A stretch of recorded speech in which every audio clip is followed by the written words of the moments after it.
Muy bien, muy buenas noches. ¿Cómo los está tratando Mendoza?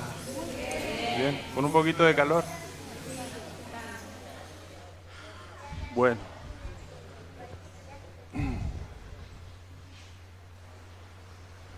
Imagínense lo que va a ser el infierno, ¿no? Si sufrimos este calorcito nomás acá. Como...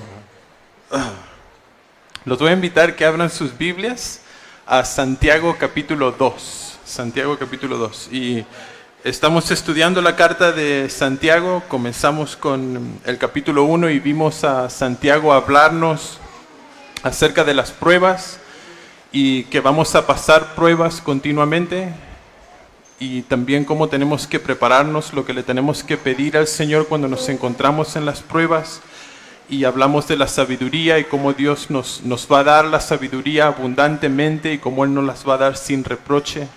Y también vimos anoche acerca de la tentación y así como Dios utiliza las pruebas muchas veces para que nuestra fe tenga una buena base, para que nuestra fe soporte, aguante, para que podamos crecer espiritualmente. Del otro lado también tenemos la obra del enemigo que Él nos tienta y Él utiliza nuestros propios malos deseos. Santiago habló esta palabra grande, concupiscencia, y hablamos de esto de las tentaciones y terminamos viendo de la importancia que tiene que tener la palabra de Dios en nuestras vidas. Y me encanta una de las cosas que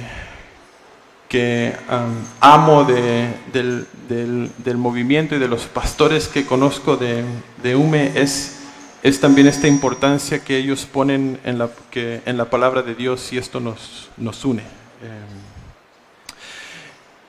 Pero el conocimiento de las Escrituras no es suficiente. Es bueno, pero no es suficiente, y entonces Santiago da un paso más todavía y nos dice: muchachos, es bueno que conozcamos y que tengamos alta estima de la palabra de Dios, pero necesitamos ser hacedores de la palabra de Dios. Y Warren Wiersbe, un gran comentarista bíblico, dijo: hay muchos hombres que marcan sus Biblias, pero pocos que dejan que sus Biblias los marquen a ellos.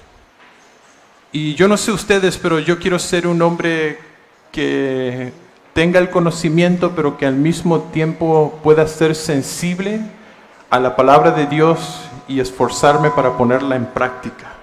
No solamente tener el conocimiento. Y en esta noche vamos a ver el capítulo 2 de Santiago, donde Santiago nos va a hablar acerca de la fe. Y vamos a ver en los primeros versículos una fe que es una fe en amor. Después, y vamos a ver que la fe ama, necesitamos tener amor, nuestra fe tiene que amar. También vamos a ver más adelante lo que es la fe viva, lo que debe de ser una fe, tiene que ser viva en nosotros. También vamos a ver, y le puse una fe demoníaca, y después vamos a llegar ahí, pero...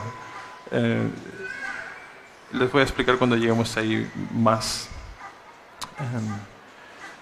Y pienso es tan importante en nuestra fe, lo que nosotros creemos es tan importante. Las Escrituras nos van a decir que sin la fe es imposible que nosotros agrademos a Dios. Y entonces este pasaje es extremadamente importante, como lo es toda la carta de Santiago. Así que vamos a ver Santiago capítulo 2, versículo 1, dice así: hermanos míos, que vuestra fe en nuestro glorioso Señor Jesucristo sea, ¿cómo? Sin acepción de personas. Porque si en vuestra congregación entra un hombre con anillo de oro y con ropa espléndida, y también entra un pobre con vestido andrajoso, y miráis con agrado al que trae la ropa espléndida, y le decís: siéntate tú aquí en un buen lugar, y decís al pobre: estate tú allí en pie, o siéntate aquí bajo mi estrado, ¿no hacéis distensiones entre vosotros mismos y venís a ser jueces con malos pensamientos? Y pienso cuán importante es que nuestra fe sea una fe en amor, porque si no lo es, entonces nosotros tendemos a hacer esto, hacer diferencias entre las personas. Y Santiago da este ejemplo de alguien que entra con sus anillos, y yo pienso esto, los fariseos y las personas que entraban en las sinagogas con dinero eran el ejemplo que seguramente estaba en la mente de Santiago. Pienso que seguramente Santiago habría visto esto muchas veces. Esta escena se le presentó muchas veces viendo a su propio hermano entrar en la sinagoga también.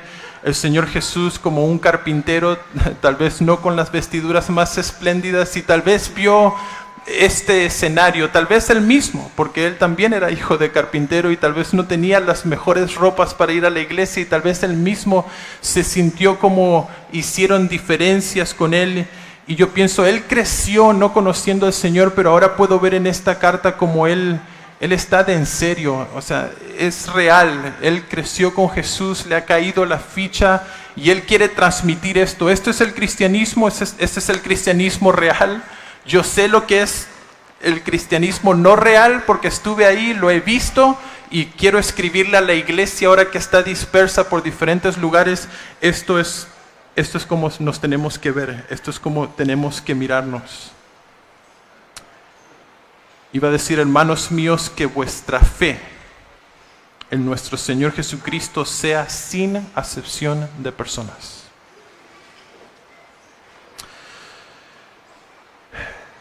Tendemos a hacer esto. Si entra alguien a nuestra iglesia, y tal vez no lo medimos tanto por nuestra vestimenta hoy en día, pero si lo vemos llegar en un Mercedes o en un auto de alta gama y estaciona, pensamos, gracias Señor.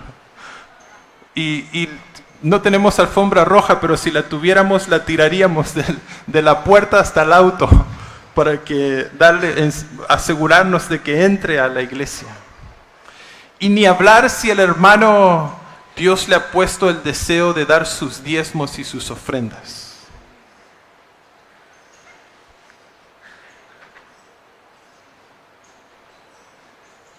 Y pienso, ¿qué es lo que hace que nosotros hagamos este tipo de diferencias? ¿Acaso no tiene que ver esto con la condición de nuestros corazones? Y esto es lo que Santiago dice, nuestros corazones no son tan buenos y se hacen evidentes muchas veces en estas situaciones. Pienso también cómo es nuestra fe. Y que nuestra fe tiene que ser una fe en amor. Y la fe en amor entonces te hace no hacer distinción. Vos amás al pobre de la misma forma que amás al rico. Tiene el mismo lugar. Cristo murió con la misma intensidad por ambos. Pensaba también cómo es que nosotros tratamos a las personas nuevas cuando llegan a la iglesia. Yo veo a veces, y voy a hablar de mi iglesia porque no conozco la iglesia de ustedes, pero a veces personas en la iglesia pueden como sentarse atrás y mirar, ¿no? Es como sacan una radiografía completa, así como un escáner a la persona que llega nueva.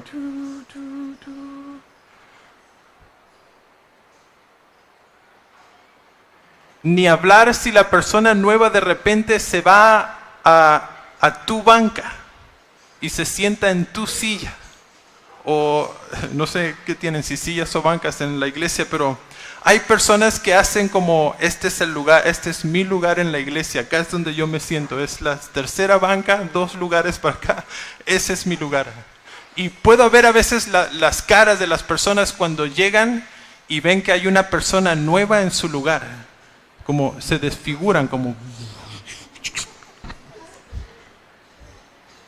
de repente es como, y la mirada de como decir, te voy a perdonar esta vez porque sos nuevo, pero ese es mi lugar. Y claro que no se lo dicen a la persona, pero nada más lo están pensando y ven a la persona y diciendo, te la voy a dejar pasar esta vez porque vos no sabés quién soy yo. Cuánto tiempo yo tengo en esta iglesia, cuánto es lo que yo he hecho y cómo me he ganado la tercera banca, el tercer lugar. Es mío y no te pertenece. ¿Cómo te atreves a estacionarte ahí? Es mi lugar. Y volví a pensar qué es lo que ocurre en nosotros y cómo está nuestra fe cuando este es nuestro tipo de sentimientos o cuando esto es nuestro tipo de accionar en la congregación. ¿Qué tal si entra a tu iglesia alguien con discapacidades físicas? Alguien en sillas de rueda. Alguien con deformidades físicas. Tal vez ciego. Te acercás a darle un abrazo y a decirle: mi hermano, qué alegría de verte en esta mañana. Doy gloria a Dios, qué bueno que llegaste a este lugar.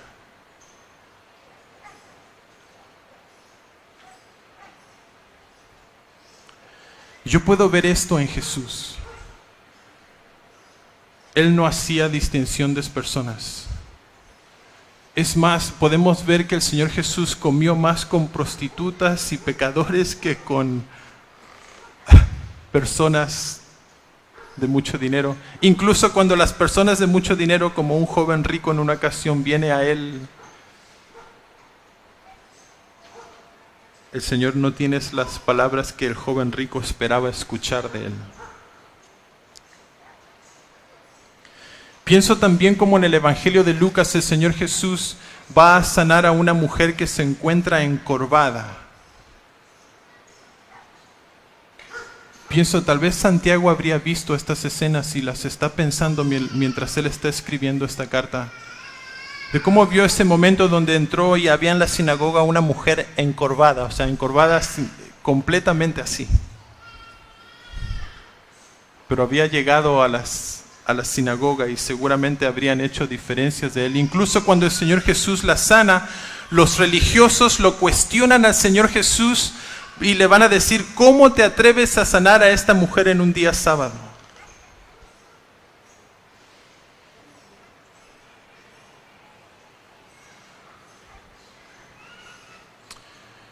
Jesús amó a todos y no hizo diferencia con ninguno. Y hermanos, nuestra fe tiene que ser una fe en amor. Amarnos todos por igual. Somos todos parte de una familia. Versículo 5 de Santiago dice: hermanos míos, amados, oíd. ¿No ha elegido Dios a los pobres de este mundo para que sean ricos en fe y herederos del reino que ha prometido a los que le aman? Y va a usar aquí Santiago el ejemplo de los pobres. Vean el versículo 6.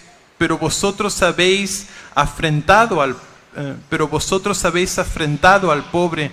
No os oprimen los ricos, y no son ellos los mismos que os arrastran a los tribunales. No blasfeman ellos el buen nombre que fue invocado sobre vosotros. Y puedo ver cómo Dios en muchas, incluso pienso en el grupo que el Señor Jesús eligió, sus discípulos. Podemos ver hombres simples. También cuando pienso, o sea, Dios decidió venir al mundo de una forma y en una familia, y Él decidió venir en una familia humilde. ¿Recuerdan María y José lo que ofrecieron en el templo? Era la ofrenda de los pobres. Dios mismo, cuando Él decidió venir a la tierra, Él no decidió nacer en un palacio. Podría haber nacido en un palacio, Él era Dios. Podría haber hecho sonar las trompetas y podría haber tenido guardias y podría haber tenido doctores y todo lo más privilegiado del mundo, porque Él es Dios. Él podría haberlo hecho todo. Pero Él decidió venir como lo más humilde. Los primeros en escuchar la noticia de su nacimiento, ¿quiénes fueron? Los pastores. ¿Dónde estaban en el rango social los pastores? ¿Acá arriba? No, lo más bajo. Su testimonio no valía en una corte, o sea, era... No.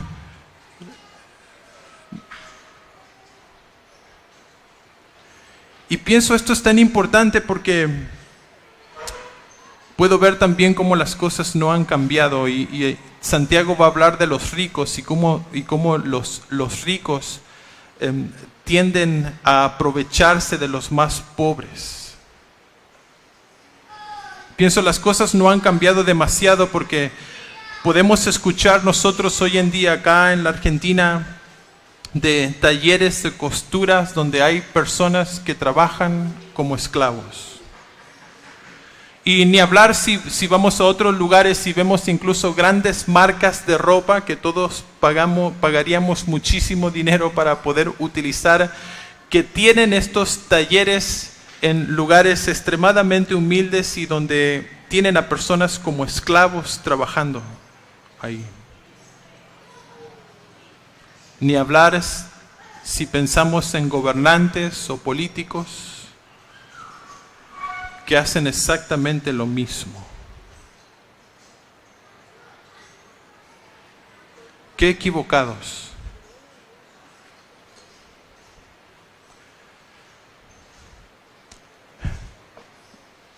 Pienso también cómo esto de alguna forma se va metiendo en la iglesia y en el cristianismo. Y hay doctrinas o pensamientos o ramas o modas, no sé cómo le quieras llamar, pero hay toda una doctrina, hay una doctrina de la prosperidad que dice básicamente que si sos rico, si tenés dinero, si nunca te enfermas, es porque Dios está en tu favor y porque vos tenés una fe inmensa. Y si sos pobre o te enfermas, es porque estás en pecado o porque no tenés suficiente fe. Yo pienso, ¿de dónde salió eso? Y definitivamente nosotros no podemos ser partícipes de esto al hacer diferencia de las personas en la iglesia, porque Cristo murió e incluso decidió nacer, crecer y vivir como un pobre más que como un rico. Y murió por ambos. Tampoco es bueno ponernos en el otro lado y mirar a los ricos como ellos son los malos, y ambos necesitan del Señor. La fe genuina tiene que ser diferente. Versículo 8 dice: si en verdad cumplís la ley real conforme a la Escritura, amarás a tu prójimo como a ti mismo. Bien hacéis. Y pienso, esto es exactamente lo que Santiago está tratando de decir en estos primeros versículos. Hermanos, ámense, amen a su prójimo, ámense los unos a los otros. El Señor Jesús resumió toda la ley en amarás primero a Dios con todo tu ser, con todo lo que vos sos, y te amarás a ti mismo, o amarás a tu prójimo como a ti mismo más bien. Nuestro problema es que nos amamos a nosotros mismos demasiado y nos olvidamos de los demás.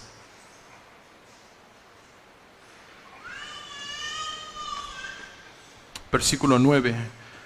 Pero si hacéis acepción de persona, cometéis pecado y quedáis convictos por la ley como transgresores. Porque cualquiera que guardare toda la ley, pero ofendiere en un punto, se hace culpable de todos. Porque el que dijo no cometerás adulterio, también ha dicho no matarás. Ahora bien, si no cometes adulterio pero matas, ya te has hecho transgresor de la ley. Pienso, esto es lo que hace la ley. La ley nos expone completamente, nos deja a todos expuestos, ¿no? Y encima, como si eso fuera poco, Santiago dice: si quebrantas uno de los mandamientos, es lo mismo que los quebrantes a todos. Nuestra fe tiene que ser una fe en amor, una fe amorosa. Pero también entiende que hay un juicio. Versículo 12. Dice: hablad y así haced como los que habéis de ser juzgados por la ley y la libertad, porque juicio sin misericordia se hará con aquel que no hiciere misericordia, y la misericordia triunfa sobre el juicio.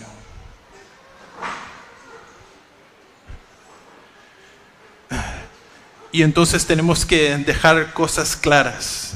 Primero, si hacemos diferencias, es pecado. Y nosotros podemos racionalizar y pensar que no y que sí, pero esto es directo. Si haces diferencias, es pecado. Si quebrantas uno, es como si hubieras quebrantado lo otro. Y pensás, si quebrantamos la ley, entonces es evidente que necesitamos un Salvador. Cualquiera de los 10 mandamientos. Y me encanta hacer este examen y preguntarle a las personas acerca de los 10 mandamientos. Y les pregunto a ustedes en esta noche: ¿has mentido alguna vez? Porque uno de los mandamientos dice: no mentirás. Y me gusta hacer este examen también con las personas para saber más o menos con qué tipo de personas estoy tratando, ¿no? Y entonces, ¿han mentido alguna vez? Sí. ¿Y una persona que miente es un qué? ¿Un qué? Un mentiroso. Muy bien. ¿Han robado alguna vez? ¿Quedádose con un cambio que no era de ustedes? O yo muchas veces agarraba una alcancía que tenía mi mamá y con un cuchillo, si la apuntaba bien, podía sacarle alguna de sus monedas. O tal vez un caramelo del kiosco de la esquina. ¿Has robado alguna vez? Ya nos cuesta más, ¿no? No queremos quedar en evidencia. Un banco, no, pero no tenés que robar un banco. La moneda de tu mamá es suficiente. Y el que roba es un ¿qué? Es un ladrón.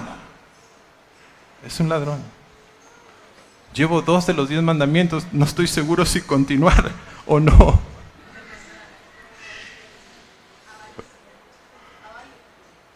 Pero uno peor todavía, que es el adulterio. Y este es como, está ya en el rango, ¿no? Aunque no hay rango en los 10 mandamientos, pero por lo general lo ponemos ahí arriba, el adulterio. O el homicidio. Vamos a hacer el homicidio, es menos personal que el otro. Sí, gracias, porque era justo lo que iba a decir. Y uno puede decir, no he matado a nadie, pero después viene Juan en su carta y dice: hermanos, si ustedes no pueden amar a su hermano y están peleados, entonces es lo mismo que cometer homicidio. Y yo soy como un asesino serial, o sea, si me pongo a pensar, como wow. Pero no piensen en mí, también piensen en ustedes. Y entonces, si pienso realmente, yo le estoy hablando a un grupo de mentirosos, ladrones y homicidas.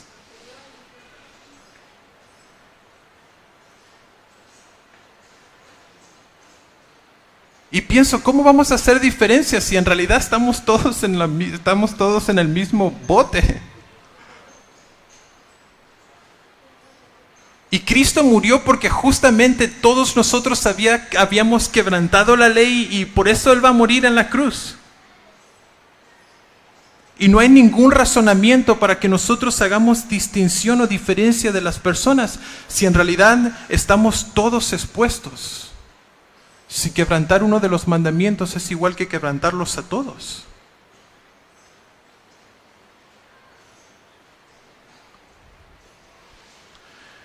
Es por eso que nuestra fe tiene que ser una fe amorosa.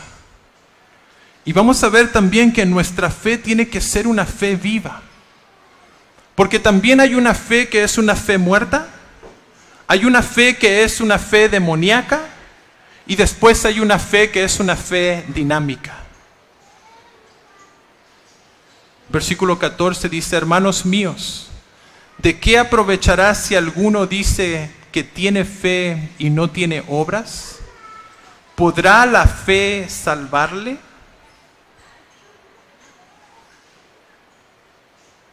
¿De qué aprovechará si alguno dice que tiene fe y no tiene obras? Y pienso, esto es una fe viva. Esta es una fe viva.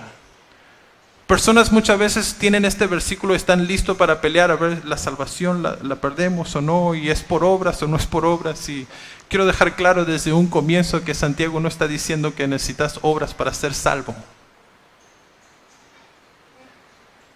Pero sí demuestran si tu fe es una fe viva o es una fe muerta.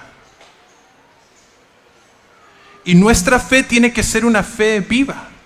¿Y de qué aprovecha si alguno tiene fe y no tiene obras?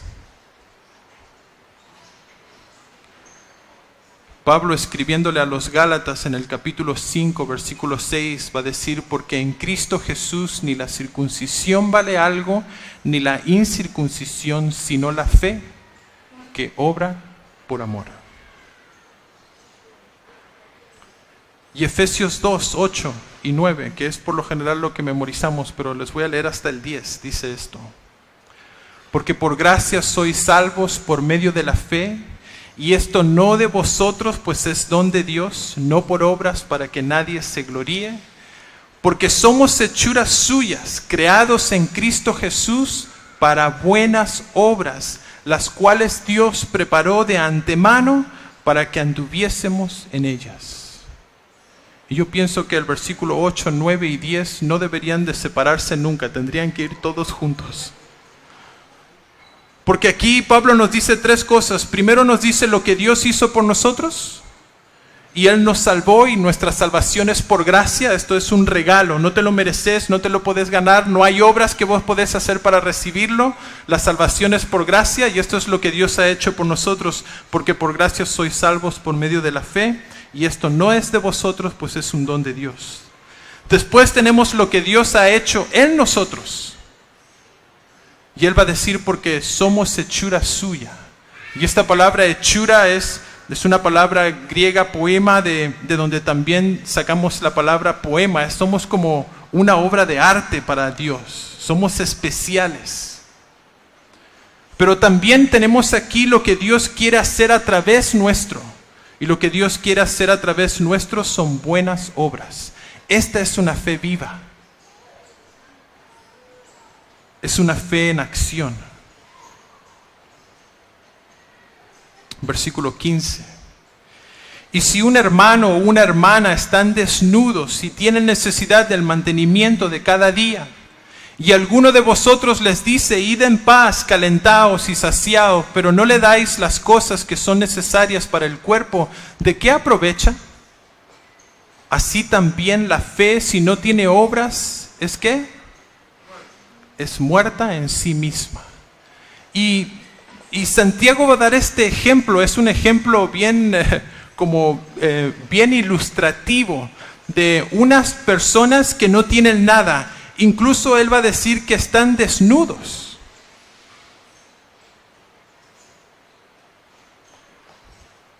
Imagínense si vinieran personas que están desnudos, o sea, no tienen ni siquiera ropa para poder cubrirse. Es tanta la necesidad, es tanta su pobreza. Piensen si viniera una de estas personas a tu iglesia con necesidad.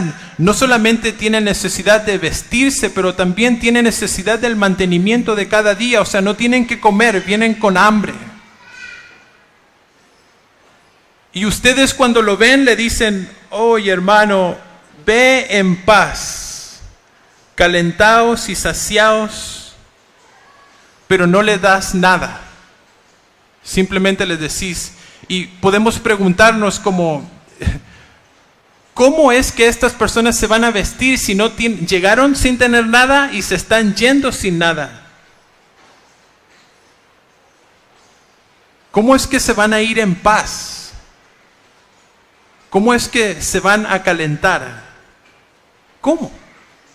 ¿O saciarse con qué? Y uno puede decir: esto no tiene sentido. Y de la misma forma como esta ilustración no tiene sentido que le digas a alguien: ve, come, y no le das nada, y no tienen nada, y llegaron sin nada y se fueron sin nada. No tiene sentido que le digas: vete en paz. Es más, si viéramos esta escena frente a nosotros, diríamos: esta persona que está diciendo id en paz y sacia está loca. No tiene sentido común porque estas personas llegaron sin nada y se están yendo sin nada y se van a la nada. ¿Y por qué les dice que vaya en paz y que estén saciados? ¿De qué se van a saciar si no hay nada? Y Santiago va a decir, la fe es lo mismo. Así también la fe, si no tiene obras, es muerta en sí misma. Y no tiene sentido, no es lógico. Y pienso, nuestra fe tiene que ser una fe viva. Tiene que haber evidencias de que ha habido un cambio en nosotros. Esto es una fe genuina. Y lo opuesto a esto es una fe muerta. Versículo 18 dice, pero alguno dirá, tú tienes fe y yo tengo obras. Muéstrame tu fe sin tus obras y yo te mostraré mi fe por mis obras. Yo pienso, esto es la fe es visible, la fe son acciones concretas, es algo tangible en nuestras vidas. La fe incluso puede ser probada, lo vimos en los primeros versículos de esta carta. Pasamos por pruebas, hay tentaciones.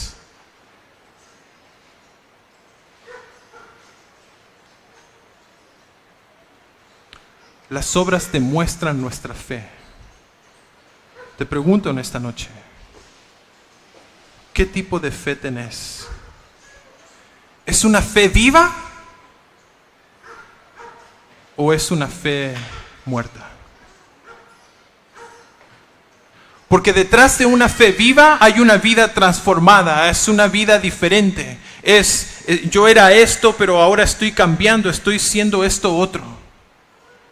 Y yo me imagino Santiago es un hombre de acción, por eso fue uno de los líderes, pero me imagino él tiene que estar, él es intenso consigo mismo porque él creció sin ver que su hermano era Dios y todo esto seguramente le provoca en él como, hey, esto tiene que ser así.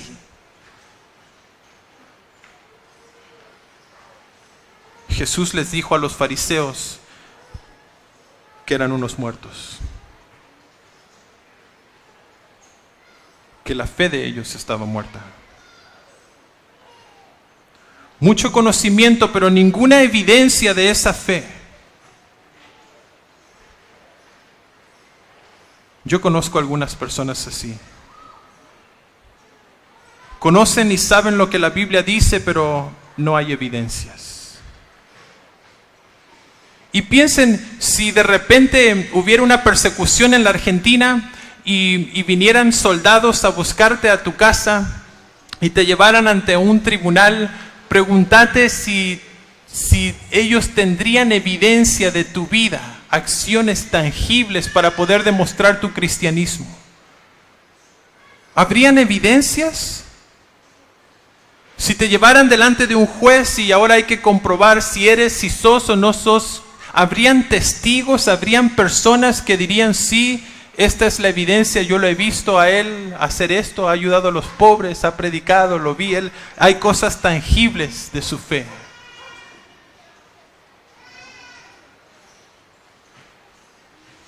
También hay una fe demoníaca. Vean el versículo 19. ¿Tú crees que Dios es uno? Bien haces. También los demonios creen y tiemblan.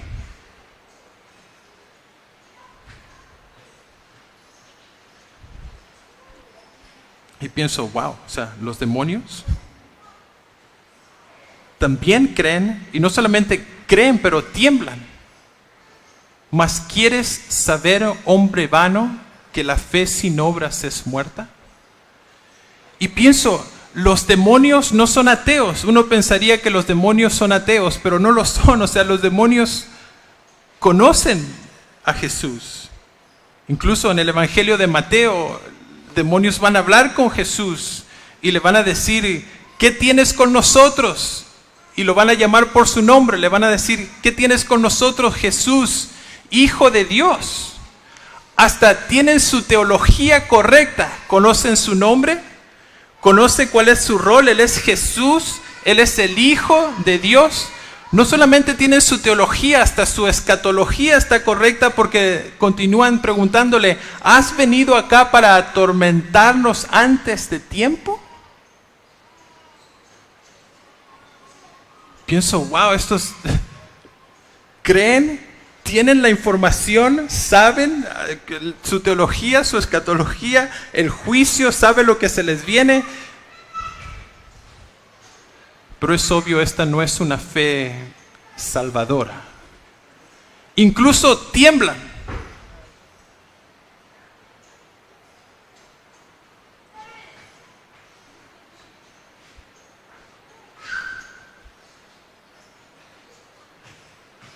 Tengo un amigo que lo veo ahora cada vez que voy a Estados Unidos nada más. Y le compartía en el trabajo, le compartía siempre del Señor y le compartía porque lo veía mal. Él estaba en drogas, fumaba marihuana, tomaba, andaba con mujeres y era joven, no estaba casado. O sea, estaba viviendo como la vida... Estaba viviendo la vida loca. Entonces yo le compartía del Señor. Y él me decía, Leo, yo conozco a Jesús. Yo conozco a Jesús. Jesús está en mi corazón. Yo sé que cuando Jesús venga, yo me voy a ir con Él. Yo estuve en la cruzada de fulanito y yo fui al frente y yo hice la oración y yo sé que Jesús está en mí y que yo voy a ir al cielo.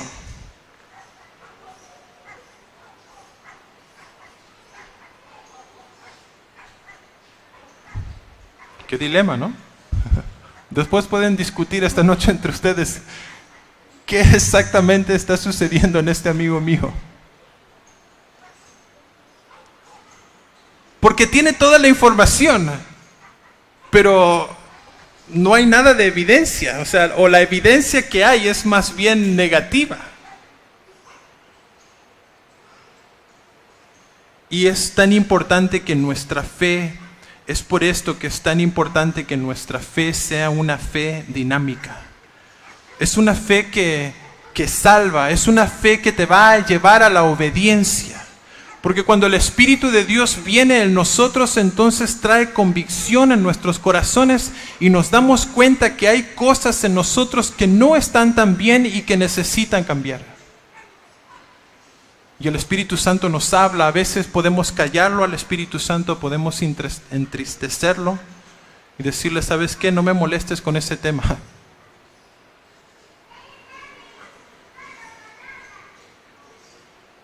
Pero es esto lo que ocurre en muchos de nosotros, que de repente entonces ven la necesidad de que yo tengo que dejar las drogas, tengo que dejar el cigarrillo, tengo que empezar a pensar esto que estoy haciendo no está bien. Es el Espíritu de Dios en nosotros que comienza a obrar, y es por eso que nuestra fe tiene que ser una fe dinámica, con cambios que nos llevan a vivir ahora en obediencia. Versículo 21. ¿No fue justificado por las obras Abraham, nuestro padre, cuando ofreció a su hijo Isaac sobre el altar? ¿No ves que la fe actuó juntamente con sus obras y que la fe se perfeccionó por las obras? Y se cumplió la escritura que dice, Abraham creyó a Dios y le fue contado por justicia y fue llamado hijo de Dios. Vosotros veis pues que el hombre es justificado por las obras y no solamente por la fe. Y pienso, eso es interesante. Ahora Santiago va a usar el ejemplo de Abraham. Y es interesante porque va a usar como Abraham el padre de la fe, pero después en el versículo 25, va a usar el ejemplo de una prostituta para demostrar esto. Muchas personas quieren aferrarse de este texto y sacan conclusiones equivocadas. Miren, la justificación de Abraham fue por su fe, no fue por sus obras. En el capítulo 15 de Génesis, y no tenemos tiempo para meternos y profundizar en esto, pero en el capítulo 15 de Génesis, Abraham le creyó a Dios y le fue contado por justicia. He aquí la salvación. Y recién en el capítulo 22, él va a ofrecer a su hijo. Y este ofrecimiento de su hijo es la evidencia de esto que ya había sucedido. Ya era justificado y ahora Dios le pide algo para que él sea obediente y él obedece. Por eso nuestra fe es una fe viva, es una fe dinámica que nos lleva a la obediencia. Y el sacrificio de Abraham fue la demostración de esto que ya había sucedido en él. Pablo en Romanos en el capítulo 4 va a desmenuzar todo esto. Versículo 25 dice: asimismo también Rahab la ramera no fue justificada por obras cuando recibió a los mensajeros y lo envió por otro camino. Y uno puede decir, wow, Santiago, como que agarraste a un prócer y de repente agarraste a una prostituta. O sea, es como... ¿Cómo? ¿Qué clase de ejemplos son estos? Hubiera cesado a alguien más intermedio tal vez, pero creo que es claro. Santiago está diciendo, hermanos, no tenemos que hacer diferencias.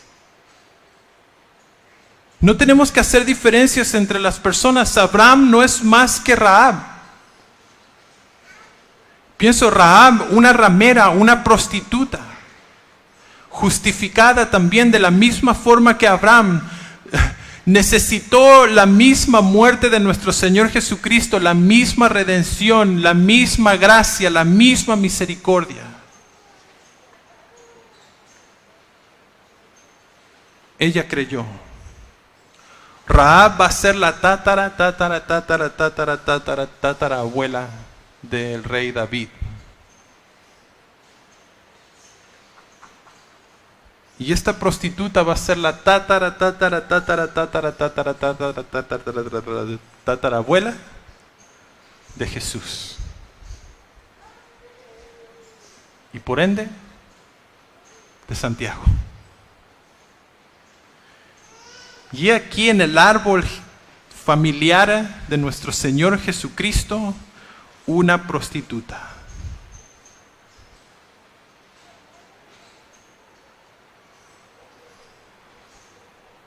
Tremendo.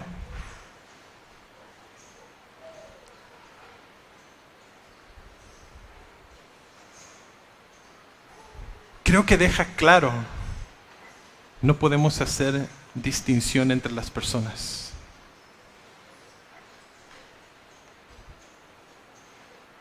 El versículo 26 va a decir, porque como el cuerpo sin espíritu está muerto, así también la fe sin obras está muerta.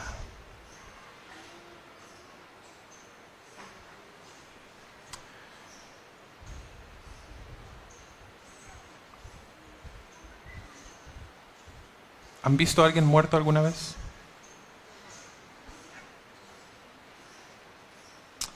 Yo anoche les contaba que mi esposa estaba con una viuda en nuestra congregación, porque hace unos meses atrás murió un hermano y dejó un bebé, un niño de 7 años y una nena de 14 años.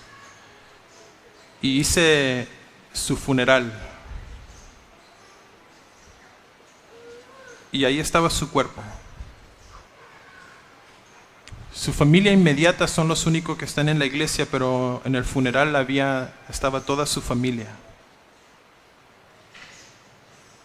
Y él estaba ahí inmóvil, duro.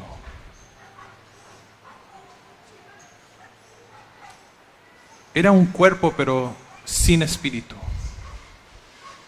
Nosotros sabemos que él estaba más vivo que todos nosotros, porque su espíritu, su persona ya estaba en la presencia de Dios, pero el ejemplo del cuerpo ahí, y yo podía ver cómo sus familiares se acercaban a él, algunos le agarraban la mano, otros se acercaron para hablarle en el oído, otros le acariciaban su rostro.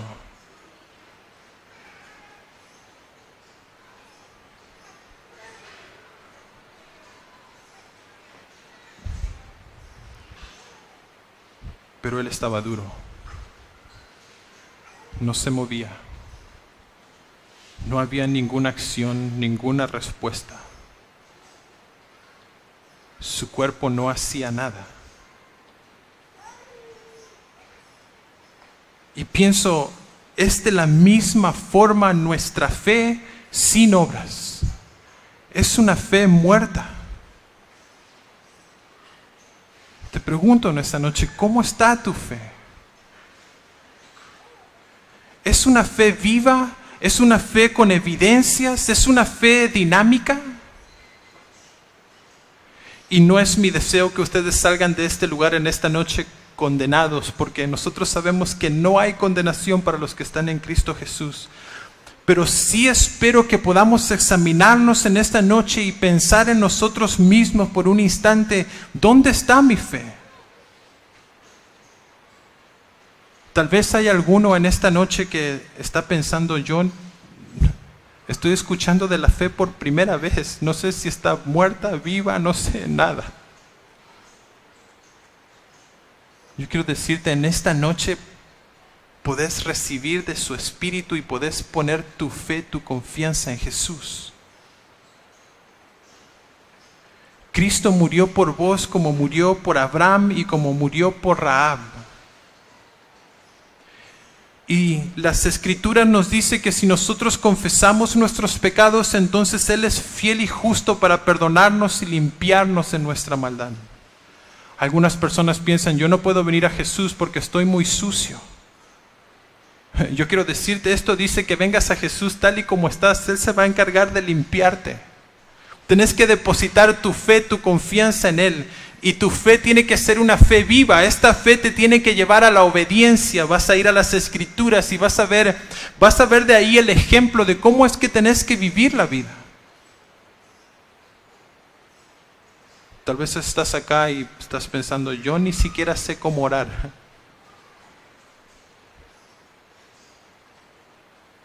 No sé ni cómo empezar, ni cómo terminar. Te voy a decir algo. La oración a veces nosotros la hacemos como muy complicada. Pero la oración es tan simple como una conversación con alguien, y en este caso es una conversación con Dios. La empezás como Dios y seguís la conversación y la terminás en el nombre de Jesús. Amén. Entre medio, y yo quiero aconsejarte que hables con Él en esta noche. Especialmente si sentís que en estos días y por lo que estás viviendo aquí hay algo que está sucediendo en tu interior, tal vez es el momento que vos hables con Dios. Miren, ni siquiera quiero decirte lo que le tenés que decir a Dios. Me gustaría que lo dijeras vos mismo. Que salga de tu interior. Pero quiero decirte, Jesús murió por tus pecados. Él quiere perdonarlos todos. Él sabía exactamente todas las que te ibas a mandar. Incluso sabe la que te vas a mandar más adelante también.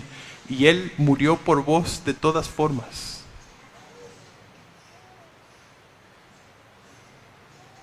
Yo quiero terminar en esta noche teniendo un tiempo en silencio. Y le voy a pedir a los músicos si pueden pasar.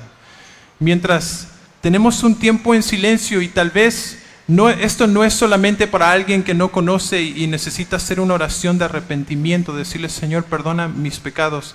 Tal vez algunos de nosotros necesitamos pedirle, Señor, aviva mi fe. O tal vez la fe es algo que Dios nos dice, pídamela también.